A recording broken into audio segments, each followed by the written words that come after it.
last video, we spoke about accounting officers, we spoke about the Ministry of the Director of Finances, and then the Accountant General.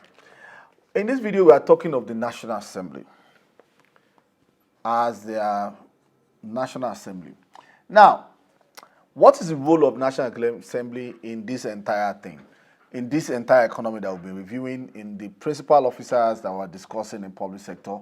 One, the National Assembly is in charge of representation. How do they represent? So, like I've explained most times to people, and sometimes most times when we're talking about it, I said, for every person, you have a lot of people representing you. You have a councillor, you have a state assembly member, you have a rep member, you have a senator for each person. The idea of this is that they will know what you need, and they're able to collate it into the action plan of what the government is going to do, and finally that will now affect how the economy will perform.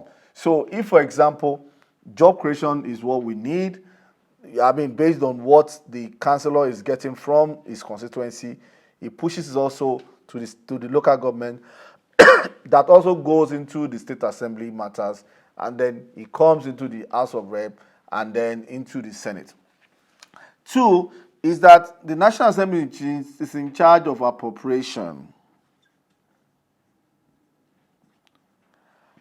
Now, please note that the executive should actually prepare estimates, but the National Assembly have the final say when it comes to the appropriation of the funds. And then the National Assembly also is in charge of oversight. Oversight in terms of review of what the executive is doing and how do they achieve this. They achieve this by using the office of the auditor for the Federation, Auditor General for the Federation. OAUGF, Auditor General for the Federation. What does the Auditor General for the Federation do?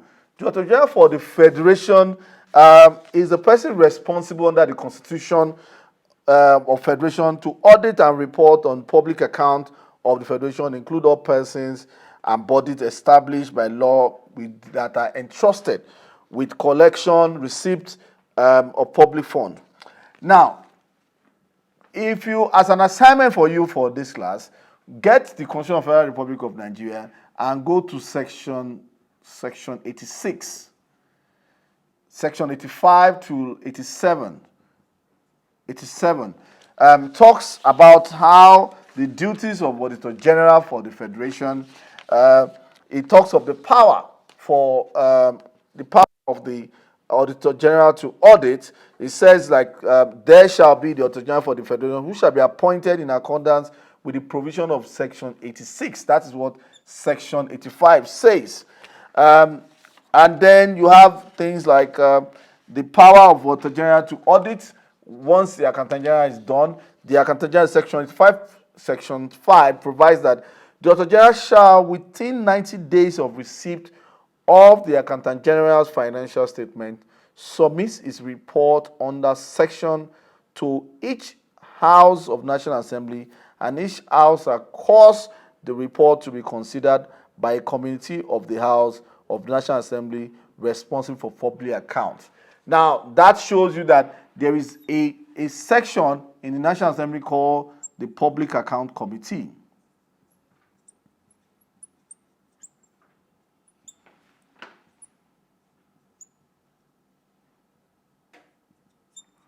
So the Public Account Committee is who the Accountant General, the Auditor General reports to, and then the Public Account usually invites various agencies, ministries that have queries for them to basically consider. The Public Account Committee is usually headed by an opposing party. So if, for example, we have a PDP government, for example, you're going to have the head of Public Account Committee to be APC. The idea is that that kind of gives checks and balance in the system. Now, Section 87 talks about the removal of Auditor General for the Federation. Why Section 86 talks of disappointment, Section 85 talks of the power of Auditor General for the Federation. Like I said, this will be an assignment for you. We will also be sharing the lesson note for these subsequently.